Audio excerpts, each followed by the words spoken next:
मेरे चाचू मुझे बचपन से ही बहुत पसंद थे और मैं अपने अम्मी और अब्बू से भी ज्यादा उनके बेहद करीब थी।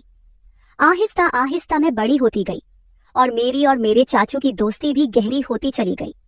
इस वक्त मैंने नई नई जवानी में कदम रखा था और अपनी सहेलियों से मर्द और औरत के बीच के रिश्ते के बारे में नई नई बातें सुनी थी। चाचू से दोस्ती इतनी गहरी थी कि मैं अपने चाचू से हर बात शेयर कर लेती थी और मुझे चाचू से बातें करके बहुत ज्यादा सुकून मिलता था। फिर एक रात अम्मी अब्बू घर पर नहीं थे तो चाचू के सर में बहुत ज्यादा दर्द था। चाचू ने मुझे कहा, अंजलि जरा चाय बनाकर मेरे कमरे में ले आओ। मैंने जल्दी से चाय बनाई और चाचू के कमरे में चली गई। चाचू ने चाय साइड टेबल पर रखने को कहा। मैं चाय टेबल पर रखकर वापस जाने लगी थी कि चाचू ने मुझे पकड़ लिया और कहने लगे कि आज घर पर कोई भी नहीं है, तुम्हें अपने कमरे में डर लगेगा, इसलिए आज मेरे पास ही लेट जाओ। मैं तुम्हें एक वीडियो दिखाता हूँ। चाचू ने मुझे अपने बिस्तर पर लेटने को कहा। मैं चाचू के बिस्तर पर लेट गई। चाचू मुझे वीडियो दिखाने लगे। उस वीडियो को देखकर मेरी आंखें हैरत से फटी की फटी रह गई और फिर चाचू मुझे बोले, चलो हम दोनों भी मिलकर ऐसे ही। हेलो दोस्तों, स्वागत है आप सभी का हमारी एक और रोमांचक कहानी में। उम्मीद करती हूँ कि आपको यह कहानी बेहद पसंद आएगी। मेरा नाम अंजलि है और मेरी उम्र 15 साल है। अभी मैंने 9th क्लास पास की है। मुझे पढ़ने का बहुत शौक था, लेकिन मेरे अब्बू मेरी पढ़ाई के खिलाफ थे। मैंने अम्मी और चाचू से कहा कि मैं आगे पढ़ना चाहती हूँ, तो आप दोनों प्लीज मेरी मदद करो और मेरे अब्बू को राजी करो। अम्मी ने अपनी तरफ से बहुत कोशिश की, लेकिन अब्बू नहीं मान रहे थे, क्योंकि उनका कहना था कि आजकल कॉलेज में पढ़ाई कम और आशिकी ज्यादा चलती है। तभी मेरे चाचू ने अब्बू को समझाया और एक तरफ से मेरी गारंटी ले ली कि मैं ऐसा कुछ भी नहीं करूंगी और सिर्फ पढ़ाई करूंगी। तब जाकर अब्बू मेरे कॉलेज जाने के लिए मान गए और चाचू से कहा कि आज से अंजलि की जिम्मेदारी तुम्हारी है। अगर उसने कुछ उल्टा सीधा काम किया जिससे इस घर और खानदान पर कोई दाग लगा, तो अंजलि के साथ साथ तुम्हारी भी खैर नहीं है। चाचू ने अब्बू से कहा कि भाईजान, आप फिक्र ना करें, मैं अंजलि की हर हरकत पर नजर रख लूंगा। मुझे इस वक्त पता नहीं था कि चाचू के दिल में क्या है और वह मेरी इतनी हिमायत क्यों कर रहे हैं, लेकिन मजे की बात तो यह हुई कि मैंने कभी सोचा ही नहीं था कि मेरी चाचू के साथ दोस्ती इतनी आगे तक चली जाएगी। फिर कुछ ही दिनों में चाचू ने मेरे साथ जाकर मेरे कॉलेज में दाखिला करवा दिया। पहले पहले तो मैं खूब दिल लगाकर पढ़ाई करने लगी और कॉलेज में किसी के साथ ज्यादा फ्री नहीं होती थी। जो भी कॉलेज में होता वह रात को मैं चाचू को घर आकर बता देती। चाचू भी मेरे साथ बहुत ज्यादा फ्री होने लगे थे और मुझे लगता कि वह मुझे बहुत अजीब नजरों से देखते हैं, क्योंकि मेरी चाची गांव में रहती थी और चाचू नौकरी के सिलसिले में हमारे घर पर ही रहते थे। फिर कॉलेज में मेरी दोस्ती एक लड़की से हो गई, जिसके साथ दोस्ती करने के बाद मेरी जिंदगी बदलने लगी, क्योंकि उस सहेली ने मुझे बताया कि उसकी मंगनी हो चुकी है। उसने मुझे एक दिन अपने मंगेतर से मिलवाया भी था। मेरी सहेली ने मुझे बताया कि हमारी अब शादी तय हो चुकी है, इसलिए हम दोनों अपने रिश्ते में पूरी तरह से खुल चुके हैं। हम दोनों में कोई पर्दा नहीं है। इसके बाद मैं अपनी सहेली से वह सब कुछ जानने की कोशिश करती, जिसे जानने की शायद मेरी अभी उम्र भी नहीं थी, या फिर मेरी उम्र ऐसी थी कि मैं यह सब बातें जानकर आसानी से गलत रास्ते पर चली जाती। और फिर ऐसा ही होने लगा। मुझे भी उन बातों में दिलचस्पी होने लगी। मेरी किसी लड़के से तो दोस्ती नहीं थी, इसलिए मैं जब भी ऐसी बातें सोचती तो मेरे दिमाग में खुद ब खुद चाचू का ख्याल आ जाता और फिर मैं अपने दिमाग को झटक देती और खुद को कहती कि अंजलि, यह सब क्या है? ये क्या बेहुदा बातें सोच रही हो? वह मेरे चाचू हैं, लेकिन फिर चाचू की बातें और उनका रवैया भी मेरी इस सोच को बढ़ावा देता रहता था। लेकिन चाचू के दिल की बातें मैं अभी तक जान नहीं पाई थी। कभी कभी तो मुझे लगता था वह भी शायद मेरे बारे में यही सब सोचते होंगे, लेकिन कभी कभी उनका रवैया मुझसे बहुत ज्यादा सख्त हो जाता था और वह मुझे याद दिला देते थे कि तुम्हारे अब्बू कितने सख्त हैं और अगर तुमने कोई भी गलती की तो तुम्हारे साथ साथ मेरा भी बुरा हाल कर देंगे। उनकी यह बातें सुनकर मैं खुद को कंट्रोल करती, लेकिन कहते हैं ना कि जवानी तो अंधी होती है। जवानी तो ऐसी ही है जैसे सर्दी में आग जल रही हो तो हाथ गर्म कर ही लिया जाता है। मैं जैसे ही कॉलेज जाती फिर वही सब बातें सुनने को मिलती। फिर मैं कॉलेज से घर वापस आकर अपने दोस्तों की बताई हुई बातों को सोचने लगती। उस दिन मेरे चाचू जॉब से घर वापस आए तो आकर बैठ गए और कहने लगे, क्या सोच रही हो अंजलि, वह भी इतनी गहराई से?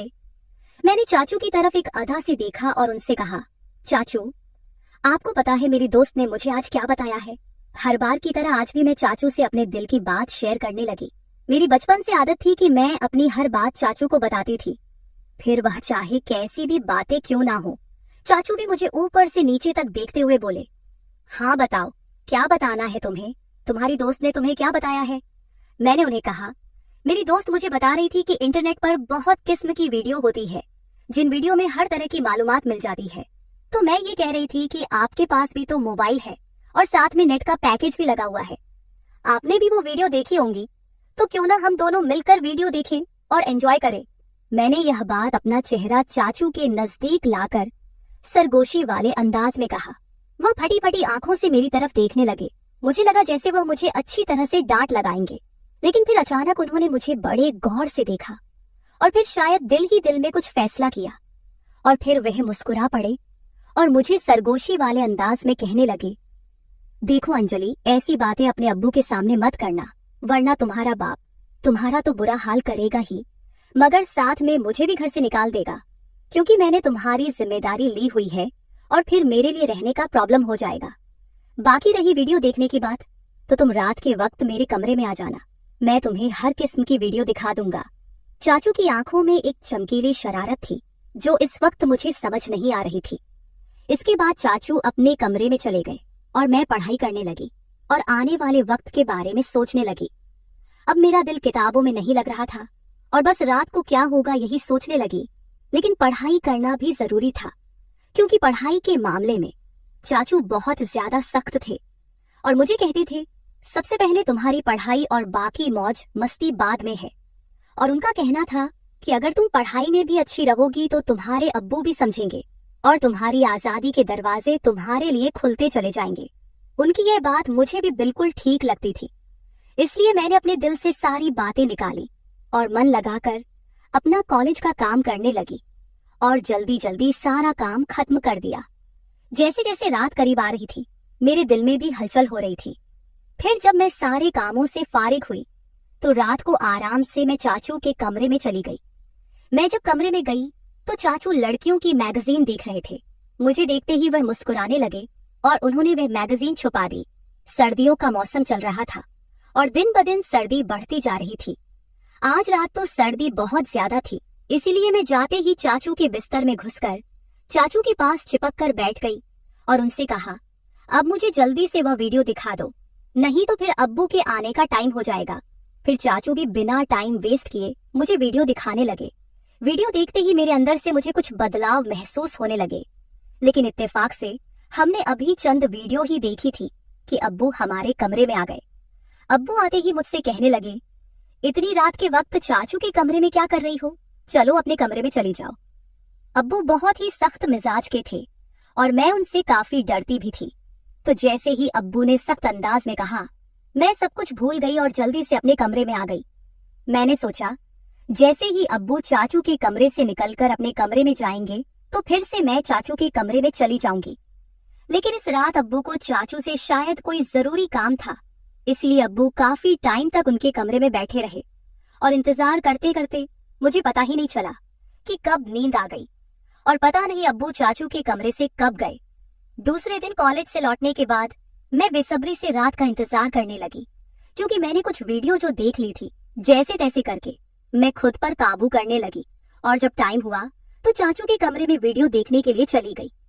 मगर चाचू ने कहा, अभी मैं अपने ऑफिस का काम निपटा रहा हूँ, ऐसा करो तुम थोड़ी देर बाद मेरे कमरे में आ जाना, मैं तुमको वीडियो दिखा दूंगा। मैं तो सुबह से ही वीडियो देखने के लिए बेताब हो रही थी, तो चाचू पर थोड़ा गुस्सा करके बैठ गई। मेरे मोबाइल में नेट का पैकेज लगा हुआ था, तभी मेरे मोबाइल पर किसी नए नंबर से मैसेज आया। उसकी भेजी हुई तस्वीर देखकर मेरी आंखें फटी की फटी रह गई। मैं अभी तक उस तस्वीर को देख ही रही थी कि उस आदमी के मैसेज आने लगे। वह काफी रोमांटिक अंदाज में चैट कर रहा था। मैं तो पहले ही बेताब थी, तो मैं भी उसी अंदाज में जवाब देने लगी। फिर मुझे ख्याल आया कि यह बात मुझे चाचू को बतानी चाहिए। मैं फौरन चाचू के कमरे में आई, लेकिन उनके कमरे का दरवाजा बंद था। तब मैं अपने कमरे में वापस आ गई और उस अनजान लड़के से वैसे ही बातें करने लगी। मैं मोबाइल पर उस वक्त मैसेज पर बात कर रही थी जब मैंने उससे कहा, कि मैं तुमको देखना चाहती हूँ और उसको वीडियो कॉल पर बात करने को कहा, लेकिन उस लड़के ने मना कर दिया। उस टाइम मैं अपने कमरे से बाहर निकली तो मेरी नजर चाचू पर पड़ी। वह इस वक्त अपने कमरे से निकलकर सीढ़ियां चढ़ते हुए छत पर जा रहे थे और उनके हाथ में मोबाइल था। मुझे हैरत हुई कि वे रात के इस वक्त छत पर क्यों जा रहे हैं। रात के 12 बज रहे थे, मुझे नींद भी नहीं आ रही थी, लेकिन मेरे दिमाग में यह शक आ गया था कि कहीं चाचू ही तो मुझे नए नंबर से मैसेज तो नहीं कर रहे हैं।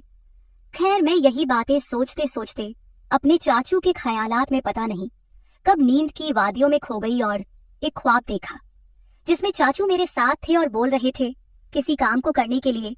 तभी मेरी आंख खुल गई। सुबह मैंने देखा चाचू का मूड बहुत अच्छा था। वह मेरे साथ बहुत हंस हंस कर बातें कर रहे थे। इससे पहले मैं अपने कॉलेज पैदल जाया करती थी, लेकिन उस दिन चाचू ने कहा आज मैं तुम्हें अपनी बाइक पर कॉलेज के लिए लेकर जाऊंगा, तो मैं भी उनके साथ चल पड़ी। जैसे ही कॉलेज खत्म हुआ और गेट से बाहर निकली तो चाचू मेरा पहले से ही इंतजार कर रहे थे। मैं आज बहुत ज्यादा उदास थी क्योंकि मेरी दोस्त मुझसे नाराज थी, क्योंकि हम दोनों के दरमियान लड़ाई हो गई थी। चाचू ने रास्ते में मेरी उदासी की वजह पूछी तो मैंने उन्हें बताया कि मेरी सहेली से लड़ाई हो गई है और मेरा मूड बहुत ज्यादा खराब है। तो चाचू ने कहा चलो तुम्हारा मूड ठीक करता हूँ, और चाचू ने बाइक एक बिरयानी की शॉप पर रोक दी। उन्हें पता था कि मुझे बिरयानी बहुत पसंद है। फिर हम दोनों ने वहाँ बैठकर बिरयानी खाई और कोल्ड ड्रिंक भी पी। चाचू वहाँ भी मुझसे हंसी मजाक कर रहे थे। इसके बाद मैं चाचू के साथ घर वापस आ गई। उस दिन अम्मी अब्बू घर पर मौजूद नहीं थे, शायद किसी रिश्तेदार की शादी में गए हुए थे। तो चाचू मुझसे पूछने लगे कि तुमने मुझसे दोबारा से वह वीडियो देखने को क्यों नहीं कहा। तो मैंने उन्हें बताया कि मैंने तो पहले से ही देख ली है। चाचू एकदम से चौंक कर मेरी तरफ देखने लगे और बोले वो कैसी देखी, तुम्हारे पास तो सिर्फ सिंपल पैकेज होता है। उन्होंने सख्त अंदाज में पूछा था। मैंने उन्हें बताया कि मेरा एक नया दोस्त बना है, उसने भेजी थी। मैं रात को आपको बताने के लिए आई थी मगर आप सो रहे थे। जब चाचू ने यह सुना तो गहरी सोच में डूब गए। वह बोले तुम अभी जाओ और अपने कपड़े चेंज करके आ जाओ। मैं अपने कमरे में चली गई। जब मैं वापस आई तो देखा कि चाचू मेरे मोबाइल पर कुछ तलाश कर रहे थे। मुझे अपनी तरफ बढ़ता हुआ देखकर चाचू ने मेरा मोबाइल टेबल पर रख दिया और फिर हम दोनों ने एक साथ मिलकर खाना खाया। मैं खाना खाते वक्त चाचू की तरफ देखती तो मुझे लगता कि चाचू मुझे अजीब निगाहों से देख रहे हैं।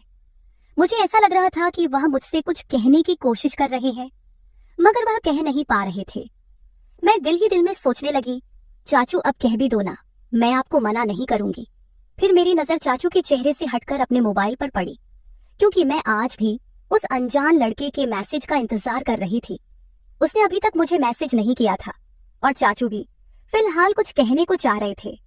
तभी मैंने मोबाइल उठा लिया और खुद ही उस नंबर पर मैसेज करने लगी, मगर मेरे चाचू ने मेरे हाथ से मोबाइल छीन लिया। मुझे लगा शायद उन्हें जलन हो रही है। तभी चाचू ने कहा अंजलि, खाना खाते वक्त मोबाइल इस्तेमाल करना बिल्कुल भी अच्छी बात नहीं है, इसलिए मोबाइल मुझे दे दो। उन्होंने यह कहते हुए मेरा मोबाइल अपने पास ही रख लिया। मैंने जल्दी जल्दी खाना खत्म किया और चाचू से कहा अब तो मेरा मोबाइल मुझे वापस कर दो। तब उन्होंने कहा दे दूंगा, अभी तुम ऐसा करो कि बर्तन समेटकर मेरे कमरे में आ जाओ। मैं तो खुश हो गई कि शायद जलन में आकर आज चाचू मेरी ख्वाहिश को पूरा जरूर करेंगे। मैंने ऐसा ही किया, जल्दी जल्दी बर्तन समेटे, फिर कॉलेज का काम भी खत्म किया और रात के 11 बज रहे थे जब मैं चाचू के कमरे में आई और उनसे कहने लगी अब तो मुझे मेरा मोबाइल दे दो, मुझे उस दोस्त से बात करनी है। चाचू ने कहा मेरे सर में बहुत ज्यादा दर्द हो रहा है, जाओ पहले मेरे लिए अच्छी सी चाय बनाकर लाओ। मैं चाय बनाने चली गई। कुछ देर बाद मैं चाय बनाकर कमरे में आई और चाय टेबल पर रख दी और मुड़कर जाने ही लगी। तभी चाचू ने मुझे बाजू से पकड़ लिया और बोले आज घर में कोई भी नहीं है, तुम्हें अकेले सोने में डर लगेगा, आज रात तुम मेरे कमरे में ही रुक जाओ। मैं खामोश निगाहों से उनकी तरफ देखने लगी, क्योंकि आज रात मुझे उस लड़के से वीडियो कॉल पर बात करनी थी। मैंने जानबूझकर चाचू को वापस जाने के लिए यह बात कह दी कि मैं अपने कमरे में जाऊंगी और अपना बाजू उनसे छुड़ाकर कमरे से बाहर जाने लगी। मगर चाचू ने मुझे जाने से रोक दिया और बोले मैंने जो कहा है उतना ही करो। उन्होंने सख्त लहजे में कहा था और मुझे अपने बेड पर लेटने को कहा। मैं भी डर के मारे चाचू के पास ही रुक गई। वह काफी देर तक तो मेरा मोबाइल इस्तेमाल करते रहे और मुझे सोने भी नहीं दिया। फिर चाचू ने मेरे साथ जो व्यवहार किया वो मैं कभी सोच भी नहीं सकती थी। रात के 12 बजे तो उन्होंने मुझे कहा, तुम देखना चाहती हो ना कि वह लड़का कौन है जो तुम्हें वीडियो और तस्वीर भेजता है। चाचू की बात सुनकर मैं बहुत ज्यादा खुश हो गई और बोला, हाँ मैं देखना चाहती हूँ। चाचू ने मेरा मोबाइल मेरे हाथ में थमा दिया और कहा, देखो इसको। उसकी तस्वीर देखकर मेरे होश उड़ गए, क्योंकि वो लड़का मेरी दोस्त का मंगेतर था। मैं फटी फटी हुई आंखों से चाचू की तरफ देखने लगी। मेरी आंखों से आंसू निकल पड़े थे। फिर चाचू बताने लगे कि तुमने जब मुझे इस लड़के के बारे में बताया तो मैं समझ गया था कि जरूर कोई तुम्हें बेवकूफ बना रहा है। तभी मैंने तुम्हारे मोबाइल से अंजलि बनकर इस लड़के से बात करना शुरू कर दिया। वह तुम्हारी तस्वीर बनाकर सोशल मीडिया पर डालने वाला था। अगर मैं उसे ना डराता तुम बर्बाद हो जाती और खानदान की इज्जत खराब हो जाती, और तुम्हारे अब्बू तुम्हारा और मेरा जो हश्र करते वह अलग। अंजलि बेटी, तुम्हारी यह उम्र कुछ अच्छा सीखने की है। ऐसी बुराई वाली बातों से, उन कामों से खुद को बचा कर रखो। तुम जब मुझसे ऐसी बातें करती थी तब मैं उन बातों को तुम्हारा बचपन और मजाक समझकर टाल देता था, मगर फिर मुझे एहसास हुआ कि मुझे टालने की बजाय तुम्हें किसी तरह से समझाना चाहिए। तभी मैंने तुम्हें सख्ती से समझाने के बजाय तुमसे दोस्ती बढ़ाई। अगर उस वक्त मैं तुमको सख्त अल्फाजों में समझाने की कोशिश करता तो शायद तुम समझने के बजाय नाराज हो जाती। फिर तुम मुझसे बातें शेयर ना करती और मुझसे दूर होकर दूसरे लोगों के जाल में फंस जाती। चाचू की बात सुनकर मैं फूट फूट कर रोने लगी।